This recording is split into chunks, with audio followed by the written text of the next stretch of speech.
हाँ जी, आदाब। कैसे मिजाज हैं आप सबके? भाई अब वो जो हमारी सुल्ताना है वो तो बहुत परेशान है, क्योंकि अनवरी और मुख्तार के पास तो बेहतरीन और बड़े खूबसूरत और बहुत उम्दा कपड़े हैं मुहर्रम के, लेकिन हमारी सुल्ताना के पास कुछ नहीं।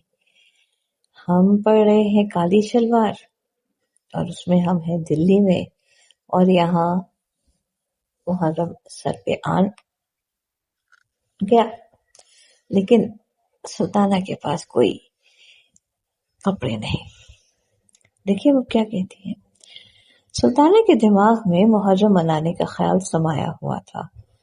खुदा बख्श से रोनी आवाज में कहने लगी, सारा दिन घर से गायब रहते हो, मैं यहाँ पिंजरे में कैद रहती हूँ, न कहीं जा सकती हूँ न आ सकती हूँ।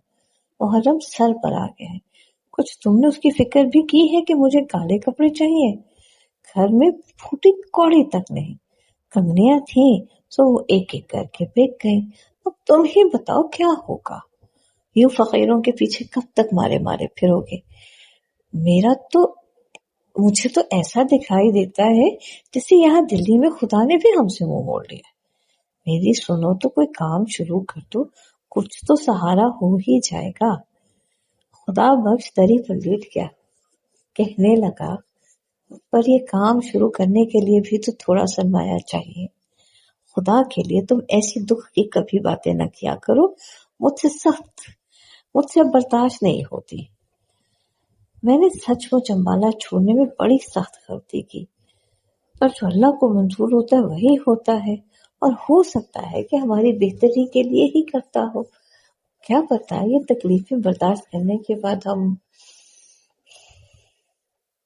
सुल्ताना ने बात काट कर कहा, तुम खुदा के लिए कुछ करो, बस चोरी करो या डाका डालो, मुझे नहीं पता, बस मुझे एक शलवार का कपड़ा जरूर ला दो।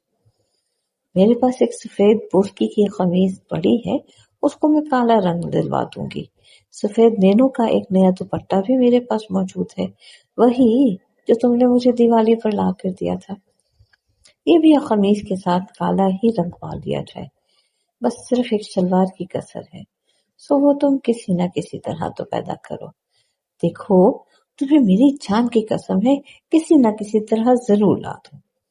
मेरी भुत्ती खाओ अगर ना लाओ। खुदा बख्श उठ बैठा, अब तुम ख्वामखा जोर देते चली जा रही हो, मैं कहाँ से लाऊंगा? अफीम खाने के तो मेरे पास पैसे नहीं है। कुछ भी करो, मुझे 4.5 गज काली सैटिन ला दो। दुआ करो आज रात ही अल्लाह 2-3 गाहक भेज दे, लेकिन तुम कुछ नहीं करोगे। तुम अगर चाहो तो जरूर इतने पैसे पैदा कर सकते हो। जंग से पहले ये सैटिन 12-14 आना हुआ करती थी, अब ₹1.25 गज के हिसाब से मिलती है। 4.5 गज पर कितने ही रुपए खर्च होंगे ये बताओ जरा। अब तुम कहती हो तो मैं कोई हिजला जरूर करूंगा। ये कहकर खुदा बख्श उठा, तो अब उन बातों को भूल जाओ, मैं होटल से खाना ले आऊं। होटल से खाना आया, दोनों ने मिलकर जहर मार किया और सो गए। सुबह हुई, खुदा बख्श पुराने खले वाले फकीर के पास चला गया और सुल्ताना अकेली रह गई। कुछ देर लेटी रही, कुछ देर सोई रही, इधर उधर कमरों में भटकती रही। दोपहर का खाना खाने के बाद उसने अपना सफेद नैनों का दुपट्टा और सफेद बुर्की की कमीज निकाली और नीचे लॉन्ड्री वाले को रंगने के लिए दे आई। कपड़े धोने के अलावा वो उनके यहाँ रंगने का काम भी होता था। ये काम करने के बाद उसने वापस आकर फिल्मों की किताबें पढ़ी, जिनमें उसने देखे हुए फिल्मों की कहानी और गीत छपे हुए थे। ये किताबें पढ़ते हुए वो सो गई। जब उठी तो 4 बज चुके थे।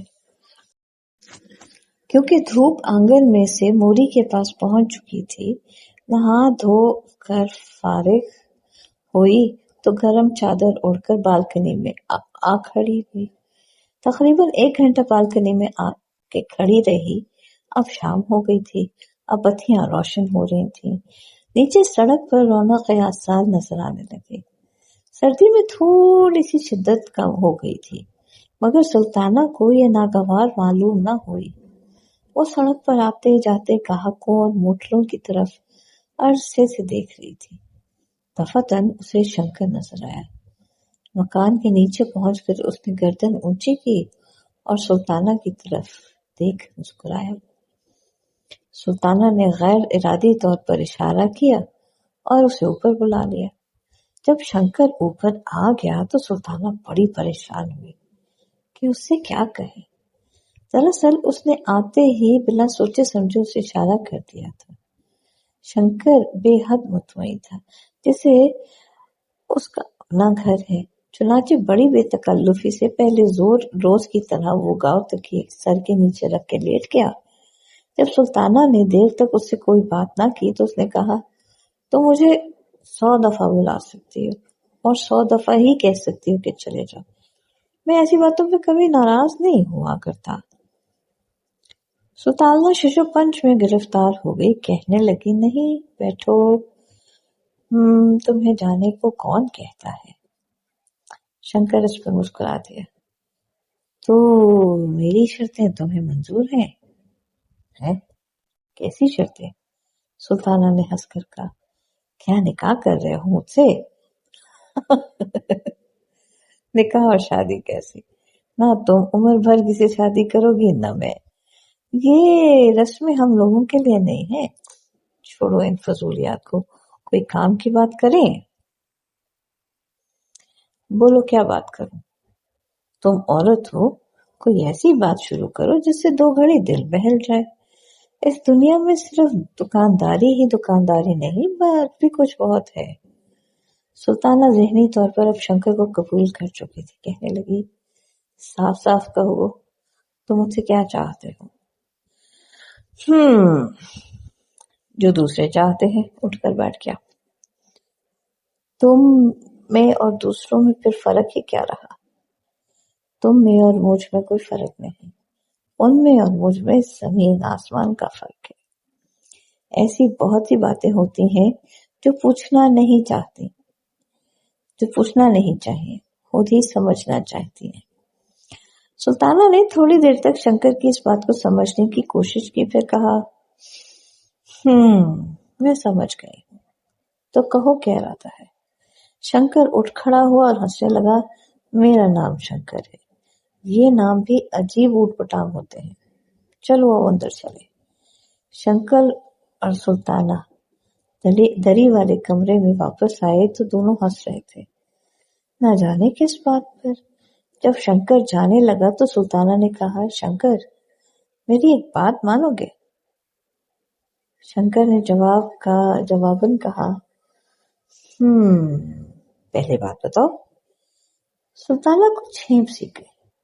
तुम कहोगे मैं दाम वसूल करना चाहती हूँ, मगर कहो रुक क्यों गई हो?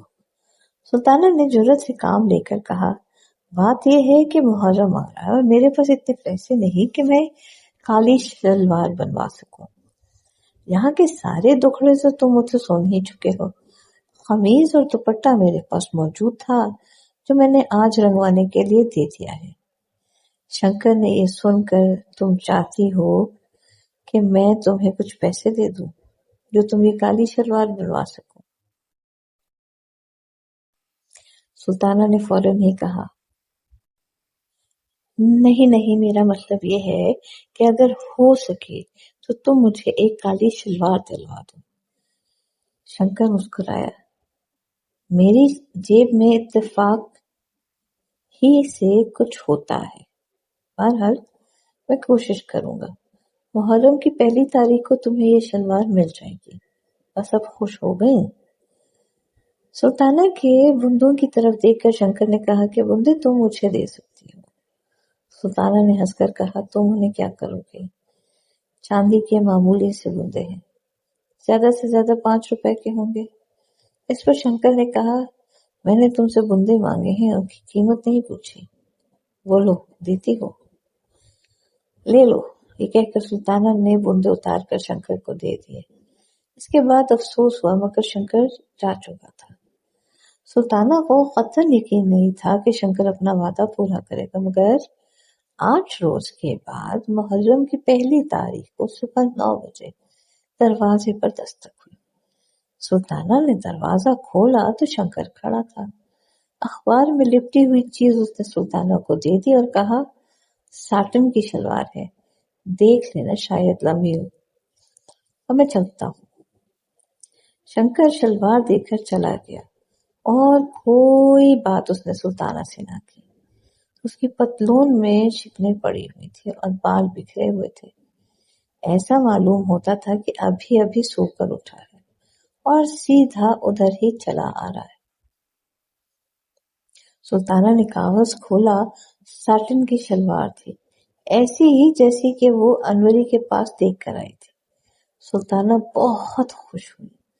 फुंदों का और उस सौदे का जो उसे अफसोस हुआ था, इस शलवार ने और शंकर की वादाइफाई ने दूर कर दिया। दोपहर को वो नीचे लॉन्ड्री वाले से अपनी रंगी हुई कमीज और दुपट्टा ले आई। तीनों काले कपड़े जब उसने पहन लिए तो दरवाजे पर दस्तक हुई। सुल्ताना ने दरवाजा खोला तो अनवरी अंदर दाखिल हुई। उसने सुल्ताना के तीनों कपड़ों की तरफ देखा और कहा, वाह, कमीज और दुपट्टा तो रंगा हुआ है, पर ये शलवार नहीं है, कब बनवाई? हाँ, सुल्ताना ने अकड़ के जवाब दिया, आज ही दर्जी लाया है। ये कहते हुए उसकी नजरें अनवर के कॉटन के कानों पर पड़ी। ये बुंदे तुमने कहाँ से लिए? अनवरी ने जवाब दिया, आज ही मंगवाए हैं। इसके बाद दोनों को थोड़ी देर तक खामोश रहना पड़ा।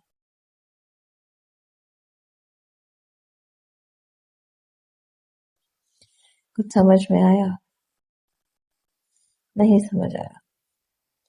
दोबारा सुनिएगा, समझ आ जाएगा। हमारे साथ रहेगा हमारा विरसा, आपका विरसा, हम सबका विरसा। आपके फीडबैक्स, आपकी तजावीज, आपकी आरा हमें बहुत पसंद है। हमसे राब्ता रखिए, हमारा साथ दीजिए, हमारे साथ जुड़े रहिए। लाइक कीजिए, सब्सक्राइब कीजिए, शेयर कीजिए, दूसरों को भी आप अपने इस काफिले में शामिल कीजिए। आपका बहुत शुक्रिया। अल्लाह ने के बाद।